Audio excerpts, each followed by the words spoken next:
Dans l'univers des remakes pour lesquels on aurait pu craindre pour la dignité du film, on peut retrouver Evil Dead, tout comme on avait l'Armée des Morts il y a quelques semaines par exemple.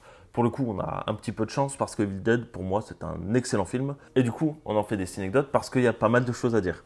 Bienvenue dans les synecdotes.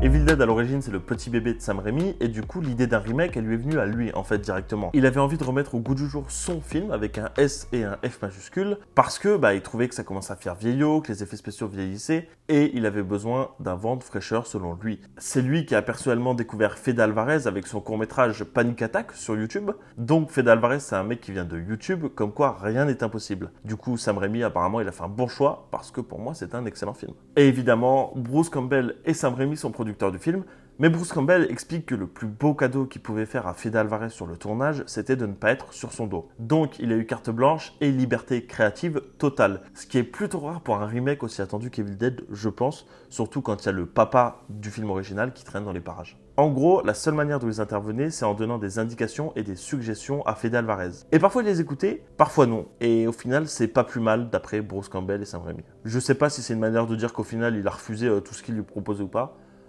Mais bon. Tout comme dans Inception, les initiales des protagonistes formaient DreamPay, là dans Evil Dead on tient aussi quelque chose. On a David, Eric, Mia, Olivia et Nathalie et ça fait démon. J'avoue que si je l'avais su avant de voir le film, je l'aurais peut-être pas regardé. Parce que bon, essayer de marabouter le spectateur jusqu'au nom des personnages, c'est quand même sacrément moyen. Histoire d'accentuer l'effet old school du film et donc de rendre à 100% honneur à l'original, tous les effets sont des effets pratique sur plateau. En fait, pas du tout d'effet numérique. À part un ou deux, évidemment, quand il n'y a pas de choix, mais c'était hyper rare. Et ils ont poussé le truc à tel point qu'ils ont dû utiliser 25 000 litres de faux sang. Alors, attendez.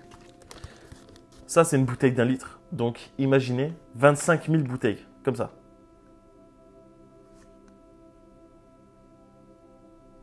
Ça fait beaucoup quand même.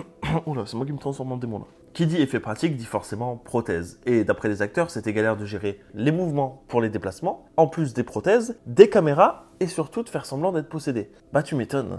D'ailleurs, Jane Levy, qui interprète Mia, à savoir la fille possédée qu'on voit sur toutes les affiches de com du film, elle avait besoin de 3 heures de maquillage par jour. Du coup, ce que la production faisait, c'est qu'en général, le matin, le planning de tournage était prévu sans Mia. Le temps de lui laisser ses 3 petites heures pour passer au maquillage, enfiler ses lentilles et aller tourner. Comme ça permettait de ne pas perdre trop de temps. Parce que voilà, comme je vous l'ai dit la dernière fois à propos de Jumanji, 3 heures dans un planning de tournage dans une journée, c'est absolument monstrueux. Et vous vous en doutez, il y a du maquillage et du démaquillage tous les jours. Si Jane Levy, elle rentre chez elle et qu'elle est maquillée en possédée, elle se met dans son lit, son mari la regarde, c'est probable qu'il fasse 1 ou 2 AVC consécutivement. A priori, c'était tellement dur, selon Elizabeth Blackmore, qu'à tout moment, elle avait envie d'arracher ses prothèses et d'éclater en sanglots. Plus j'en apprends sur le film, et plus je me dis que ça devait être hyper compliqué psychologiquement à faire comme tournage. Fede Alvarez, c'est un petit malin. Le premier Evil Dead, il se passe quasiment à 100% de nuit. Ici, il s'est dit, bon, écoutez, ce sera un peu trop facile de tourner de nuit parce que de nuit, ça fait toujours peur. On va se faire un vrai défi, plutôt on va essayer d'avoir peur en plein jour. Donc c'est pour ça que la moitié du film se passe en plein jour et l'autre moitié se passe de nuit. Et pourquoi ça marche? Parce qu'en fait, on voit très bien ce qui se passe dans les bois. Et ce qui se passe, c'est pas hyper joyeux, quoi. C'est pas une petite partie de Monopoly ou une petite partie de Jumanji. Tiens, d'ailleurs, c'est une bonne question. Est-ce que vous préfériez être dans Jumanji ou est-ce que vous préfériez être dans Evil Dead? Je sais pas s'il y a débat, n'hésitez pas à me dire dans les commentaires du coup. Et sans transition, puisque Fede Alvarez il a voulu se compliquer la tâche, on a aussi Jane Levy qui dit un truc étrange. C'est-à-dire que pour elle, c'était beaucoup plus simple de jouer quand elle était possédée, plutôt que de jouer quand elle était humaine. Et elle explique par le fait qu'en fait, elle pouvait vraiment se laisser aller quand elle était en mode possédée, parce qu'elle pouvait laisser ressortir son côté bestial et tout ce qu'elle voulait, la folie à son paroxysme.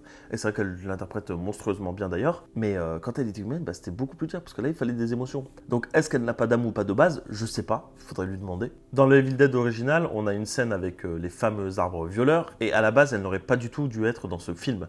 D'ailleurs je m'en rappelle plus, en fait à chaque fois que je finis le film je l'oublie et à chaque fois que je regarde le film je m'en rappelle et je me dis ah oui c'est vrai que c'est quand même sacrément glauque. Du coup pourquoi ils l'ont mise? Parce que le producteur Robert Tappert a vraiment insisté pour qu'elle y soit. 95% du remake a été tourné dans l'ordre pour plusieurs raisons. Déjà parce qu'ils ont tourné dans un environnement contrôlé, on y reviendra après de comment ils ont trouvé la forêt et la cabane. Et en plus de ça parce qu'en fait comme il y a de plus en plus de sang au fil du film, ils pouvaient pas éclabousser les murs et après essayer de tourner une scène qui se passait au début du film où les murs devaient être propres. En fait du coup c'est plutôt logique, comme on l'a vu dans le film, si on voyait du sang dans une scène c'est qu'il avait été projeté sur un mur ou qu'il y avait une éclaboussure l'arc-à-bouture ou quoi dans la scène d'avant. Du coup, tout paraît logique sur le tournage. D'ailleurs, je me dis que les films qui se tournent comme ça, dans l'ordre chronologique, comme l'Armée des Morts, c'est beaucoup plus facile pour l'évolution des personnages, parce qu'ils savent par quoi ils commencent et parce qu'ils savent par quoi ils doivent finir. Et en parlant de sang, évidemment, c'est un film qui est extrêmement violent, et tellement violent qu'il a été interdit en Ukraine. C'est vrai que c'est quand même assez glauque. Bruce Campbell, à la base, quand Sam Raimi et le producteur lui ont parlé de l'idée du remake, il n'était pas du tout chaud parce qu'il avait peur qu'en fait il soit remplacé et que son personnage de Ash soit interprété par quelqu'un d'autre. Au final, c'est quand on lui a dit que ce serait une nouvelle histoire avec de nouveaux personnages qu'il a fini par accepter. Je suis archi fan de Bruce Campbell et du personnage de Ash dans toute la mythologie Evil Dead, mais est-ce que ça relèverait pas quand même d'un énorme problème d'ego, ça? Dans la séquence d'ouverture, on a Harold qui verse un peu d'essence sur sa fille qui a d'ailleurs quelques soucis là-haut là. Et ben forcément, ils n'ont pas vraiment mis de l'essence, ils lui ont mis du jus de pomme. J'espère au moins qu'elle aimait le jus de pomme, sinon c'est pas archi drôle quoi.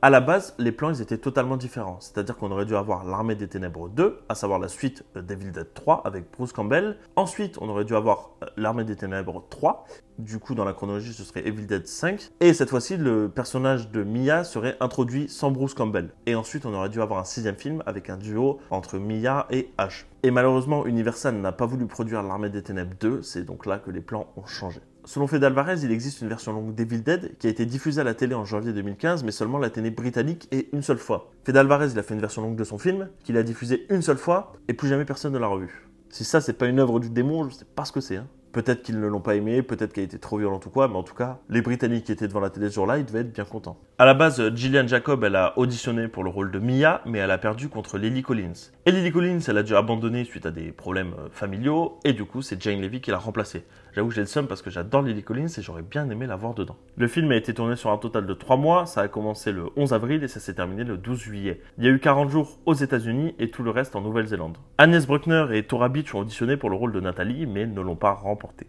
D'ailleurs, à l'époque où le remake du film original était en développement en 2003, Ashton Kutcher et Marlon Wayans, je sais pas ce qu'il fait là, mais bon, ok, étaient considérés pour le rôle d'Ash Williams. Petite coïncidence marrante, Cyan Davis, qui incarne la vieille femme dans la scène d'ouverture, incarnera plus tard une femme possédée dans l'épisode pilote d'Ash vs Evil Dead. Et pour finir, à la base, le remake, il aurait dû être réalisé par Park Chan-wook, mais il a refusé l'offre. Merci beaucoup d'avoir regardé cette vidéo, n'hésitez pas à me dire si vous avez vu le remake, si vous avez vu les films originaux, lesquels vous préférez des deux, si vous avez vu la série Ash vs Evil Dead aussi. N'hésitez pas à lâcher votre meilleur pouce bleu, à vous abonner, à partager, et puis on se dit à bientôt pour une nouvelle vidéo. Ciao!